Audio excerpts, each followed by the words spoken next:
So in this video, I'll be showing you my HammerGirl level that I've created with an Unreal Engine 5.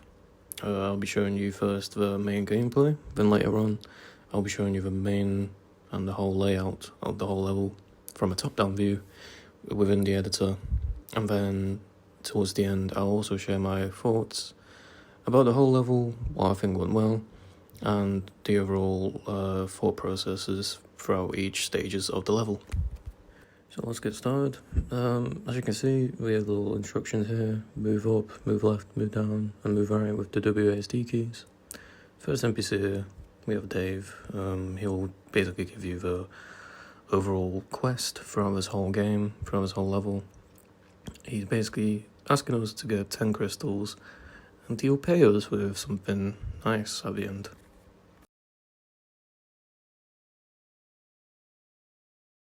Now we can see here that there is an optional NPC here. You can see in the text. Some NPCs with white text offer optional interactions. They're there basically just to give life to the whole level so that it doesn't feel as empty. And you can see in the text it's optional, so you don't necessarily need to interact with the NPC. They're just there to just give more life to the whole scene.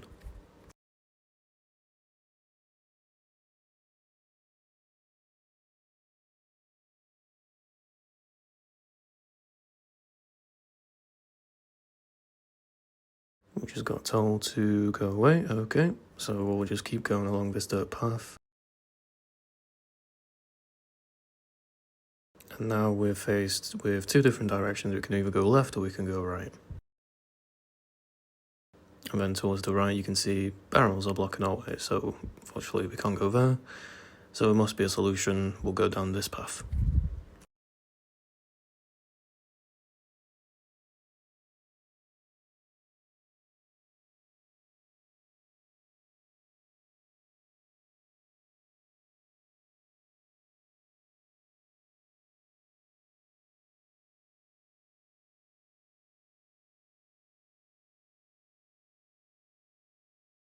So unfortunately Fred the miner won't help us, so we'll have to go into this cave by ourselves and retrieve our hammer by ourselves. So like before, the text in white basically highlight optional quests or optional dialogue, but sometimes it can be useful to know more about what's going on and what the surrounding is telling us, so it's quite helpful in certain ways. Our first little obstacle section now, coming up. You can see here in the green text, green circles act as checkpoints whenever you fall, press space to jump. Basically just a little help to the player, like what these are and how to navigate through this section. Now, if you remember from the start, the first NPC that we talked to, Dave, was our quest giver, and he asked us to basically deliver him 10 crystals, and these little collectibles are the crystals that he's talking about. We can see now hold shift to run in green text, our second crystal.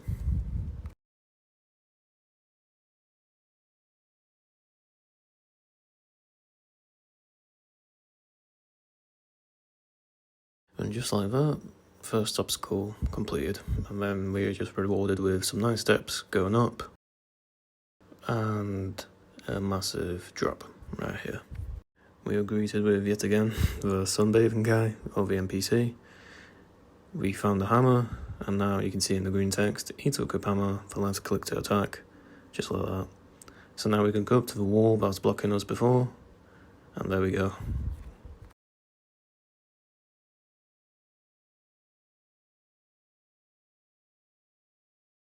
So now, with the hammer, we can see Fred here now distributing barrels. So now we are able to now go up to these barrels and use our hammer on them.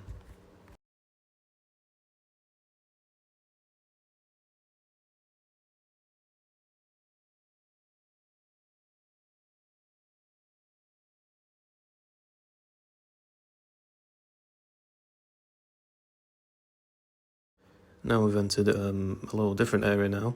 In this place, we have the fruit seller here and NPC. In this area, I actually wanted to fill it with more assets, fill it with more NPCs, just so that I can introduce the player into more lived-in area. And this NPC is basically telling us what the place is. It's called the town. And they're like, yeah, the town, so creative, right? Blah, blah, blah. Just add more dialogue options for the player to read if they want to. And then you can see here, these NPCs don't actually talk. It's just another trick for a player to be like, oh, this place looks more lived in and more interactable. We're coming up to our next little quest giver here. The NPCs with yellow text actually progress you further into the whole level. And you can see here, he's basically saying that there is a guy blocking the main entrance to the next area. But he knows a secret entrance to let us go past him without being seen. But he's like, go see him first, so that we can get an idea of what this guy looks like, and what he's exactly blocking. And you can see here more destructible objects, just so that the player can have more interactable objects that they can encounter.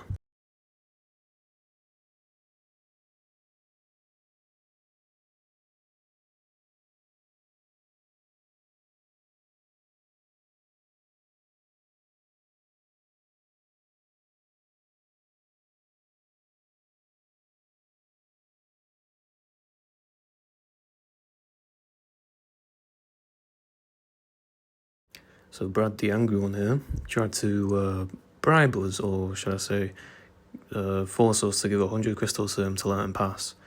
Obviously, we don't have 100 crystals, and second of all, we won't be doing that. So, if you remember back then, the quest giver said, "Oh, I'll know a secret entrance if you go talk to him first." So we go back to him now, and he's saying the entrance is at the house near the fruit guy. And if you remember at the start when we spawned in to this area, he was actually at the first little section. You can see a fruit cellar, and we can see there's a house here with a little circle on top. And once we enter, a little area here, another collectible, so another crystal, so that's 3 down. And now we are encountering our second little parkour area here, little obstacle area here. And in this one, I actually wanted to add a bit of variation now. Since we have a hammer, we can now put in destructible objects in front of us, blocking HammerGirl, and we can continue on our path here.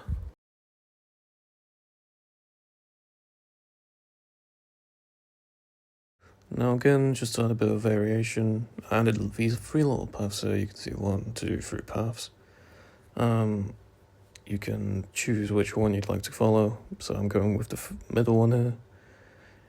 And, oh, we can see it's a dead end. Got tricked by the map maker, which is me. Again, this is just to, give the player more time to explore the area instead of just going straight forward, which I think is a nice little addition to the whole level.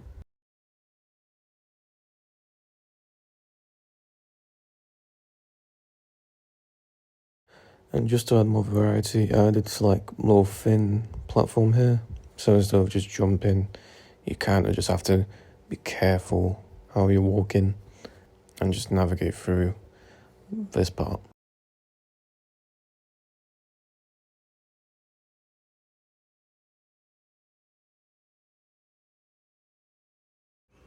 So in this part of the level, I tried to add a bit of variation into each little segment. So in the first one, you saw that there were barrels in the way. In the second one, you saw that there were 3 different paths. And in this one, I kind of wanted to mix both of these. So you can see here we have the barrels currently being smashed.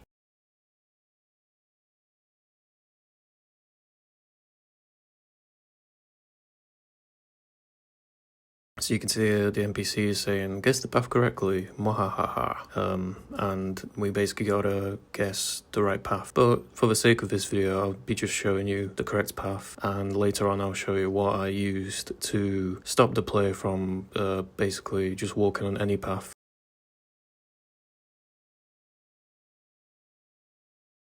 So after that long obstacle course, we are now moving on to this little area over here. You can see it's more narrow now, just a little break from all that obstacle course area. Oh, and we can see there's another NPC here, Lord Box the Third, and he's basically telling us that we've been destroying his people, aka the boxes, or the barrels that we destroyed.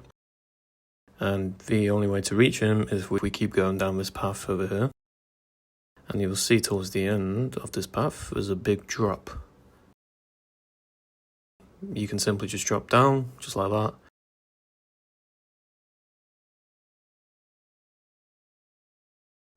And following down this path, we are now met with a bunch of barrels, which we now know are Lord Box the Third's people. And this whole level, I wanted to add a bit of variation to everything. So instead of just obstacles and parkour, I wanted to give player a bit more freedom with the hammer and destroy these barrels instead of just obstacle courses all the time.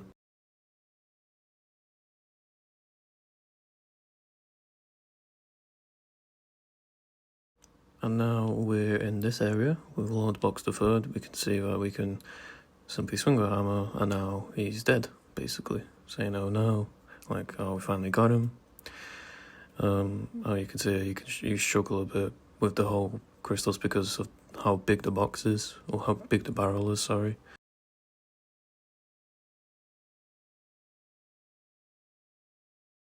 And you can see that there is another NPC there. Again, white text is an optional. You don't have to sit there and read what he has to say. You can just simply go over to the next area. And now we can see we managed to basically end up to the whole town area. We went past, obviously, the angry person. Now following this path, we can see we've reached back to Dave, who says that we've got all the crystals that we managed to get. If you look back through the video, I'm pretty sure we have collected over 10 crystals, if not more. And he says that he's not going to use crystals for anything. It was simply just for him to use for decoration. He gives us this golden hammer, and if we keep following this path, we can see that we have finished the level. Thanks for playing with all the crystals that we have collected. So now we're moving on to the section where I show the overall layout of this whole level.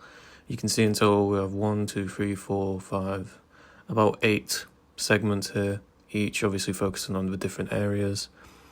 And they all obviously have their unique structures, unique assets and everything. Moving over to the first area where we start, you can see that the starting point over there is this is where we actually start as HammerGirl. We go past the NPC who gives us the quest, and you can see all these paths over here leading up to the barrels and to the mines.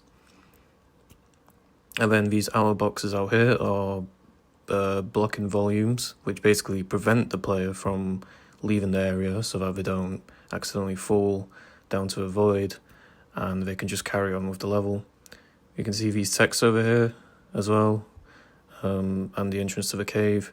And then this box over here is a teleporter, which basically, once the player enters, they'll be transported to the next area, which is over here into the caves. And the text obviously help the player figure out which is the exit, which is the entrance, just in case if they, forget. And there's also a different effect as well when you enter the cave, where the whole place goes darker, and make it a bit more harder to see, just like a real cave. And then you can obviously see within the cave layout that the whole thing kind of loops around. So the player starts from there, loops all the way, goes up the stairs, goes back down, collects the hammer, and they can simply walk out. It's a very simple level design, very tactical, it's just a very simple design.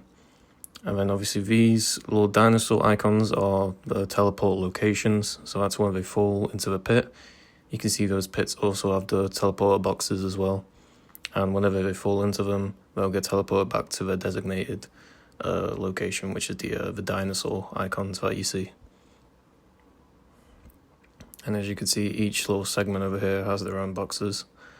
And then obviously you get to here, you can see the hammer, which is a collectible as well, which is a blueprint. And you can see these NPCs here as well. And those circles around them are basically the interaction radius, so that when the player enters that circle, they start interacting with the NPC.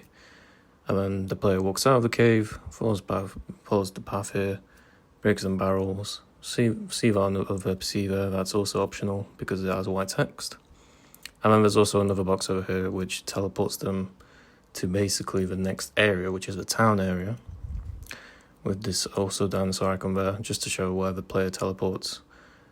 And you can see this whole layout. The big red circles that you see are for the NPCs that don't have any dialogue. They're just there to simply play the animations whenever they are speaking, whenever the player is in distance. You can see the shopkeep over here, basically telling us where to go. We follow this down this path and we meet Brad. This big red circle isn't part of the collectible for the main quest. That is just simply to activate this shopkeep over here. And once you activate him, he obviously says where the door is to the secret entrance. And you can see here there's the box, the teleporter box, with the circle on the house as well, just to distinguish the house from all the other houses so the player doesn't get confused. We teleport over here, collect another crystal, another teleport box.